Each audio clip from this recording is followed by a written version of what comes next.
अब देखो सवाल क्या है, एक टंकी एक नल द्वारा 12 घंटे में भरती है और दूसरा नल उसे 24 घंटे में खाली कर देता है। मतलब ये हुआ कि जो भर रहा है अंदर पानी वो बड़ा वाला नल होगा, जल्दी टंकी भर रही है, और जो खत्म हो रहा है वो छोटा नल होगा, तो धीरे धीरे टंकी खत्म हो रही है। तो क्या हो रहा है, यूं समझो ट्यूबवेल चालू कर दिया आपने, तो ट्यूबवेल चालू कर दे तो वहां फास्ट पानी आ रहा है, तो टंकी 12 घंटे में भर रही है, और घर के अंदर छोटे छोटे नल है जो खुला रह गया तो 24 घंटे में खाली हो जाती है। अब वो क्या बोल रहा है कि यदि दोनों ही नल एक साथ खोल दिए जाए, तो मतलब ट्यूबवेल भी चालू कर दी और घर का जो नल है वो नल भी खोल दिया, तो इधर पानी टंकी में भर भी रहा है और पानी नीचे निकल भी रहा है, तो बताओ कितने समय में टंकी भर जाएगी। तो अब सोचो कि अगर पानी भरने वाला बड़ा पाइप है, पानी ज्यादा आ रहा है, निकलने वाला कम है, तो निकल तो रहा है लेकिन थोड़ा कम निकल रहा है, तो धीरे धीरे एक टाइम ऐसा आएगा कि टंकी भरेगी भरेगी। तो यही पूछ रहा टंकी कब भर जाएगी। अब ऐसे सवाल में क्या करोगे, तो सीधा सा आपको बताता हूं, देखो कभी भी पानी अगर कोई भरता है और एक होता है दूसरा खाली करता है, तो आपको लॉजिक जानना है, अगर कभी कोई पानी भरे तो उस पर प्लस का चिन्ह लगाएंगे और खाली करे तो उसके साथ माइनस का चिन्ह लगाएंगे। इसका सवाल के शॉर्ट ट्रिक भी होती है, लेकिन मैं आपको एक बेसिक बताता हूं क्या है। जब भी ये समय आता ना, तो समय को कभी भी डायरेक्ट ऐसे मत लिखना, समय को हमेशा कैसे लिखोगे, 1 करके। जब भी ये समय आए उस समय को डायरेक्ट नहीं लिखकर हमेशा उसको ऐसे लिखना, मतलब टंकी जो भर रहा है वो कितना समय ले रहा है, उसको डायरेक्ट समय 12 मत लिखना, उसको क्या लिखना, 1/12 ऐसे। तो टंकी भर रही है, तो ये भर रहा है नल, तो इसके साथ क्या लगाएंगे, प्लस का चिन्ह। दूसरा है जो टंकी खाली कर रहा है, तो दूसरा जो टंकी खाली कर रहा है वो है 1/24, उसको बटा में, समय कार्य में नल टंकी में जब भी ये सवाल आता है उसको बटा में लिखो। उस दूसरा तरीका, अब मतलब तरीका क्या, इसके लिए आगे क्या लिखेंगे, जो टंकी भर रहा है वो प्लस और जो टंकी खाली कर रहा है उसके साथ क्या लगाएंगे, माइनस। तो इतना तो आप सबको अच्छे से ध्यान ही होगा। तो याद रखना, टंकी जब भरनी हो तो प्लस, खाली कर रहे हो तो माइनस। अगर मान लो 2 नल पानी को निकाल रहे होते, एक नल तो पानी भर रहा है और 2 नल से पानी निकल रहा होता, तो एक और अगर सवाल में दे रखा होता तो मैं एक और यहां लिख देता कि मान लो एक और नल है जो पानी निकाल रहा है, जो 48 घंटे में निकाल सकता है, तो वो माइनस करके मैं और लिखता।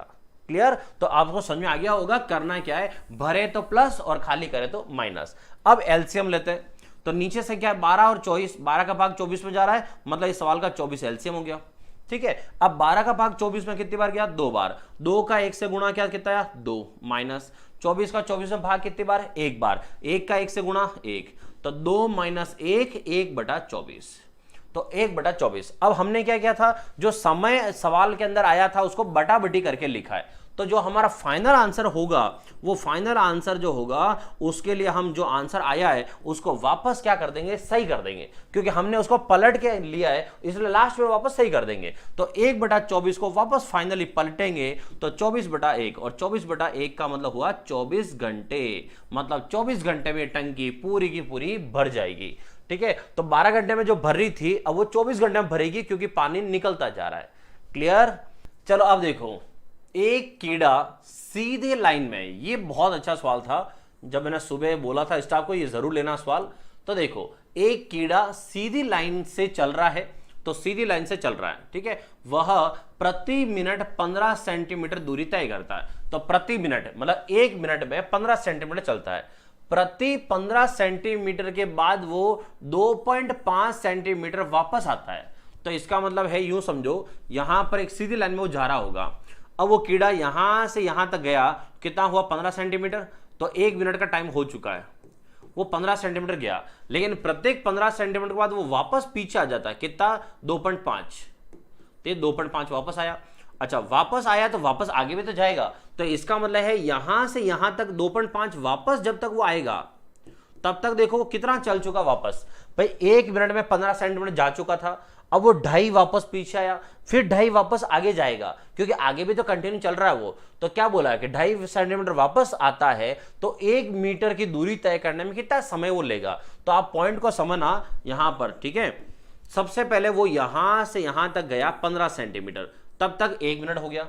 अब वो 2.5 सेंटीमीटर पीछे आया, तो टाइम घड़ी तो चल रही है ना, तो 2.5 सेंटीमीटर पीछे आया, अब यहां से वो 2.5 सेंटीमीटर वापस आगे गया होगा, तब तक कितना सेंटीमीटर हो चुका है, 5 सेंटीमीटर हो चुका है।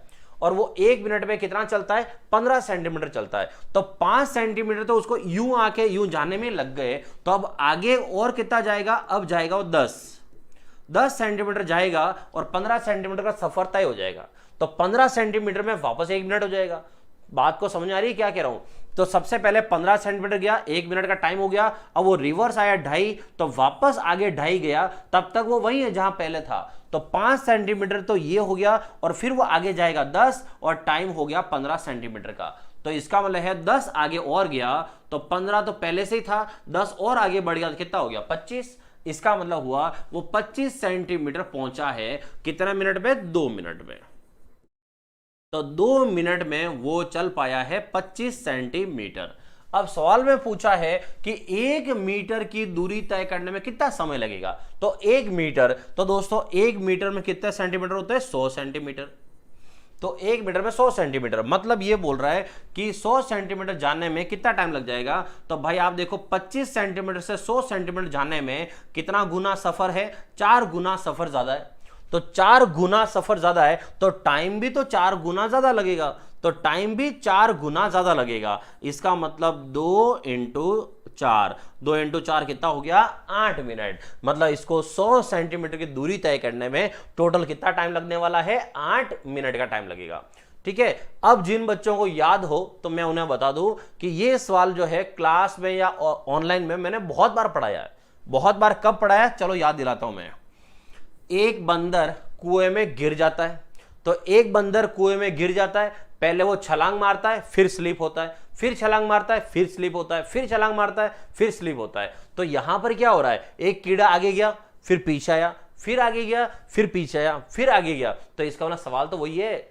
तो अभी 2-4 दिन पहले मैंने विविध वाला ये सवाल आपको क्लास में कराया था और उसका एक फॉर्मूला बताया था कि इस तरह के सवाल कभी भी आए जिसमें चढ़ना फिसलना ऐसा कुछ भी आता है तो उसकी शॉर्ट ट्रिक सिखाई थी। जिनको याद है, पता होगा आपको, वो शॉर्ट ट्रिक लिखवाई थी, हाई कोर्ट जज, हाई कोर्ट जज +1। तो हाई कोर्ट जज +1, ये शॉर्ट ट्रिक लिखवाई थी आपको। तो इसका मतलब है कि हाई कोर्ट जज, हाई कोर्ट जज +1, ये फॉर्मूला होता है H-C/J+1। क्या है, जिन्हें नहीं पता देख लो। H का मतलब हाइट, कि टोटल ऊंचाई कितनी है। अब कीड़ा सीधा चल रहा है तो सीधी लंबाई कितनी है, तो सीधी लंबाई कितनी है, 100 सेंटीमीटर, ये 100 लिख दिया। C का मतलब है छलांग, कि वो चढ़ता कितना है एक बार में सीधा, तो एक बार में वो सीधा जाता है 15 सेंटीमीटर, तो सीधा गया कितना, 15 सेंटीमीटर। J का मतलब है जस्टिस, वास्तव में कितना चढ़ पाया, मतलब वास्तव में कितना गया। तो भाई पहले वो 15 जाता है और 2.5 स्लिप हो जाता है, मतलब 2.5 वापस आता है, तो इसे कहता है कि वास्तव में चढ़ाई कितनी हुई। तो 1 मिनट में 15 गया, फिर अगली बार वो 2.5 पीछे आ रहा है, तो वास्तव में चढ़ाई हुई 12.5 की। तो 15 में से 2.5 हटा दो, 12.5, तो ये वास्तविक चढ़ाई हुई है। जस्टिस मतलब वास्तव की चढ़ाई, और लास्ट में प्लस क्या कर दो, 1। तो 100 में से 15 गया 85, 85, ठीक है। और उसके बाद यहां पर 12.5, 12.5 +1। अब यहां से मैं पॉइंट हटा दूं, 0 लगाऊं, फिर काटो तो काट दे, तो जैसे 5 के पहाड़े से, तो 5 के पहाड़े से एक साथ 0 आया, ठीक है। 17×5 85, 5 के पहाड़े से ये 25 आया, और 25 7 होता है 175, 25 7 175। तो इसका मतलब देखो 25 7 बार पूरा भाग नहीं जा रहा है, तो थोड़ा सा कम है, तो थोड़ा सा कम मतलब 6.9 मान लो, ठीक है। एक एवरेज भाग लगा रहा हूं कि 25 7 175, तो पूरा नहीं जा रहा, 6.9 मान लो, 7 बार पूरा नहीं, +1, तो 6.9 + 1 मतलब हुआ 7.9, और 7.9 का मतलब है कौन सा मिनट हुआ, तो 7 मिनट पूरे हैं, और ऊपर से 90 सेकंड मान लो, 90 मतलब वो परसेंटेज के हिसाब से निकालो तो समथिंग पड़ेगा वही 42-43 का जो भी पड़े उसके आसपास। मतलब हो गया कि 8 मिनट होने ही वाले, तो 8 मिनट होने ही वाले, और यहां कहीं पॉइंट में नहीं है, इसका मतलब हम इसका आंसर कौन सा वाला लेंगे, 8 मिनट। तो जो बच्चे इस तरफ से सवाल करना चाहे, ये सीधा सीधा तरीका है। आप चाहोगे नहीं फॉर्मूले से करना है, तो ये शॉर्ट ट्रिक का सीधा फॉर्मूला है, हाई कोर्ट जज +1, आप उससे कर सकते हो। क्लियर सबको? तो ये है आज के सवाल, 8वां सवाल है, और चढ़ना उतरना वाला सवाल।